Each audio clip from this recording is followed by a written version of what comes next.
आइए जानते हैं आज के कुछ प्रमुख अंतर्राष्ट्रीय खबरों को। उससे पहले एक नजर आज के हेडलाइंस पे। अमेठी रायबरेली से कौन लड़ेगा चुनाव, ए.के. एंटनी ने दिए ये संकेत। अगर मुझे तुरंत रिहा नहीं किया गया तो सुप्रीम कोर्ट में दायर याचिका में अरविंद केजरीवाल ने क्या क्या कहा। राजकुमार आनंद ने इस्तीफा देने से ठीक पहले किया पोस्ट हटाया, शेयर किया था संजय सिंह का वीडियो। राम मंदिर को लेकर अमेरिकी मैगजीन के इंटरव्यू में पीएम मोदी ने क्या कहा। भारत पर आरोप लगाने के बाद अब पलटा कनाडा, खुफिया रिपोर्ट में झूठ की खुली पोल। हमास के टॉप लीडर इस्माइल हानिया के 3 बेटों की मौत, इजरायली एयर स्ट्राइक में उड़ गए परखच्चे। समुद्र किनारे बहकर आया दैत्य जैसा विशाल जीव, देखने को उमड़ी भीड़। गूगल ने पेश किया एआई टूल गूगल विट्स, आपके लिखते ही जादू की तरह बनेगा वीडियो। सारा अली खान अनन्या पांडे के बाद किसे डेट कर रहे कार्तिक आर्यन, बोले 2 साल से मैं। और एक तो जीतते जीतते हारे, उसके बाद बीसीसीआई ने ठोका भारी जुर्माना, रातों रात लिया संजू सैमसन पर एक्शन। लोकसभा चुनाव प्रचार के बीच उत्तर प्रदेश की रायबरेली और अमेठी सीट चर्चा में है। यहां अब तक कांग्रेस ने अपना उम्मीदवार घोषित नहीं किया है। ऐसे में अटकलों का बाजार गर्म है। इसी बीच पूर्व रक्षा मंत्री ए.के. एंटनी ने बड़ा बयान दिया है। उन्होंने संकेत दिए हैं कि यूपी से राहुल गांधी या प्रियंका गांधी चुनाव लड़ सकती हैं। एंटनी ने प्रियंका के पति और बिजनेसमैन रॉबर्ट वाड्रा को लेकर भी बयान दिया है। बता दें कि अमेठी और रायबरेली लोकसभा सीटें गांधी परिवार की परंपरागत रही हैं और वर्षों से यहां कांग्रेस का दबदबा रहा है। हालांकि 2019 के चुनाव में अमेठी का किला ढह गया था और बीजेपी की स्मृति ईरानी ने कांग्रेस नेता राहुल गांधी को हरा दिया था। इस बार बीजेपी ने फिर स्मृति को मैदान में उतारा है। कांग्रेस ने अपने पत्ते नहीं खोले हैं। इसी रायबरेली में अब तक ना बीजेपी और ना कांग्रेस ने उम्मीदवार घोषित किए हैं। इन दोनों सीटों पर 5वें चरण में 20 मई को वोटिंग होनी है। 26 अप्रैल से 3 मई तक नामांकन पर्चे भरे जाएंगे। दिल्ली के मुख्यमंत्री अरविंद केजरीवाल ने हाई कोर्ट में अपनी याचिका खारिज होने के बाद सुप्रीम कोर्ट का रुख किया।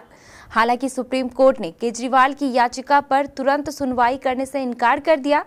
इसे केजरीवाल के लिए बड़ा झटका माना जा रहा है। सुप्रीम कोर्ट में अपनी याचिका में केजरीवाल ने तर्क दिया कि अगर उन्हें आगामी चुनाव में हिस्सा लेने के लिए तुरंत रिहा नहीं किया जाता है तो इससे विपक्षी नेताओं को गिरफ्तार करने की गलत परंपरा स्थापित होगी। ऐसा कहकर उन्होंने याचिका पर तत्कालीन सुनवाई की मांग की थी। उन्होंने कहा कि ये याचिका आपातकालीन परिस्थिति में दायर की जा रही है क्योंकि दिल्ली के मौजूदा मुख्यमंत्री को चुनावों के बीच ईडी ने अवैध रूप से गिरफ्तार किया है। दिल्ली सरकार में समाज कल्याण मंत्री रहे राजकुमार आनंद ने बुधवार 10 अप्रैल को इस्तीफा दे दिया। उन्होंने आम आदमी पार्टी पर कई आरोप लगाते हुए कहा कि वह अब इस पार्टी में नहीं रहना चाहते। इस्तीफे से पहले ही उन्होंने सीएम केजरीवाल के समर्थन में एक पोस्ट किया था जिसमें मोदी सरकार पर निशाना साधा गया था। यह पोस्ट चर्चा का विषय बन गया था। हालांकि उन्होंने अब यह पोस्ट डिलीट कर दिया है। दरअसल राजकुमार आनंद ने संजय सिंह की प्रेस कॉन्फ्रेंस का एक वीडियो शेयर कर लिखा था, कितनी हास्यास्पद बात है कि एक चुने हुए मुख्यमंत्री और एक सांसद को मुलाकात के लिए टोकन नंबर दिया जाता है, फिर मुलाकात को कैंसिल कर दिया जाता है। तिहाड़ जेल के अधिकारी मोदी सरकार के दबाव में काम कर रहे हैं। लोकसभा चुनाव 2024 के पहले चरण का मतदान होने में अब कुछ ही दिनों का वक्त बचा है। 19 अप्रैल को मतदान से पहले प्रधानमंत्री नरेंद्र मोदी ने अमेरिका की मशहूर मैगजीन न्यूज़वीक को एक इंटरव्यू दिया है जिसमें उन्होंने राम मंदिर समेत तमाम मुद्दों पर बातचीत की। अयोध्या में राम मंदिर के महत्व पर उन्होंने कहा कि श्री राम का नाम हमारी राष्ट्रीय चेतना पर अंकित है। पीएम मोदी ने कहा कि उनके जीवन ने हमारी सभ्यता में विचारों और मूल्यों की रूपरेखा तय की है। उनका नाम हमारी पवित्र भूमि के हर कोने में गूंजता है। इसलिए 11 दिवसीय विशेष अनुष्ठान के दौरान मैंने उन स्थानों की तीर्थ यात्रा की जहां श्री राम के पैरों के निशान हैं। कनाडा ने इस साल फरवरी में भारत पर बेहद संगीन आरोप लगाए थे। भारत पर कनाडा के 2019 और 2021 के चुनावों में दखल देने का आरोप लगाया गया था, लेकिन अब मामले की जांच के लिए बनाई गई समिति ने कहा है कि भारत ने कनाडा के 2021 के चुनाव में किसी तरह का दखल नहीं दिया था। इस संबंध में कनाडा सिक्योरिटी इंटेलिजेंस सर्विस ने अपनी रिपोर्ट फॉरेन इंटरफेरेंस कमीशन के समक्ष पेश की, जिसमें कहा गया कि भारत ने कनाडा के चुनाव में किसी तरह का दखल नहीं दिया। दरअसल चुनावों में संभावित विदेशी दखल की जांच कर रहा है। रिपोर्ट में कहा गया है कि इसके कोई साक्ष्य नहीं मिले हैं। भारत ने कनाडा के चुनाव को प्रभावित करने या उसमें हस्तक्षेप करने की कोशिश की थी। इजरायल और हमास जंग शुरू हुए 6 महीने हो गए हैं। इसी बीच इजरायली सुरक्षा बलों ने गाजा पट्टी पर हुए हालिया एयर स्ट्राइक में हमास नेता इस्माइल हानिया के तीनों बेटों की मौत की पुष्टि की है।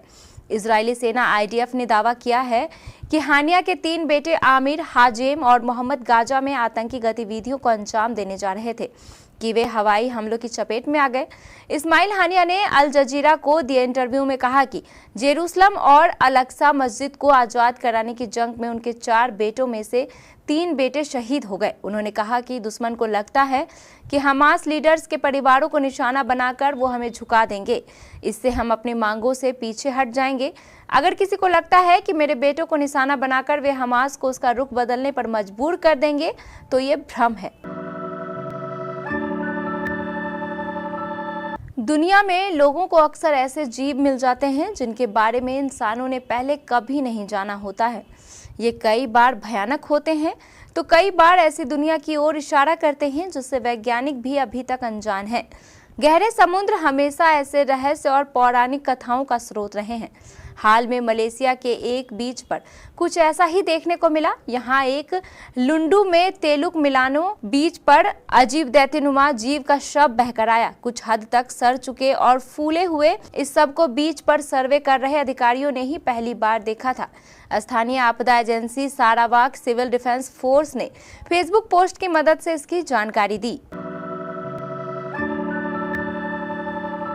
OpenAI के ChatGPT लॉन्च करने के बाद से ही गूगल इस कंपनी को टक्कर देने में लगा हुआ है।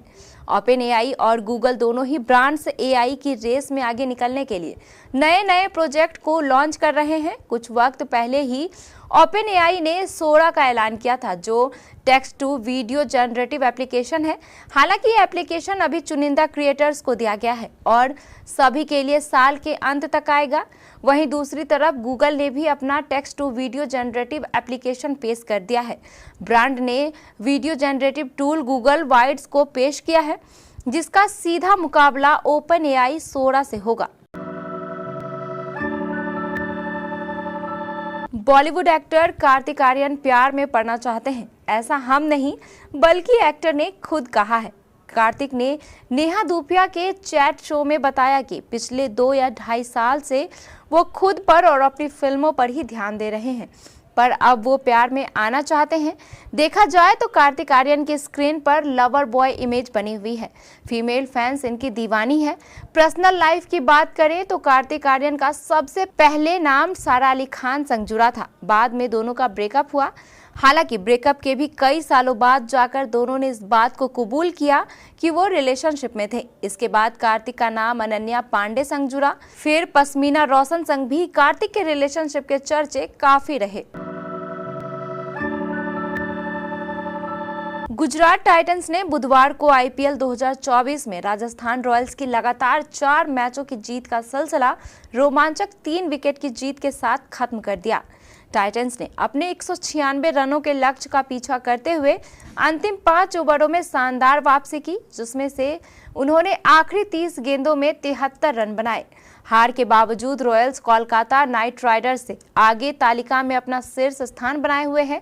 एक और हार का गम था तो दूसरी ओर भारतीय क्रिकेट बोर्ड ने रात में ही एक्शन लेते हुए राजस्थान के कप्तान संजू सैमसन पर जुर्माना लगाया है।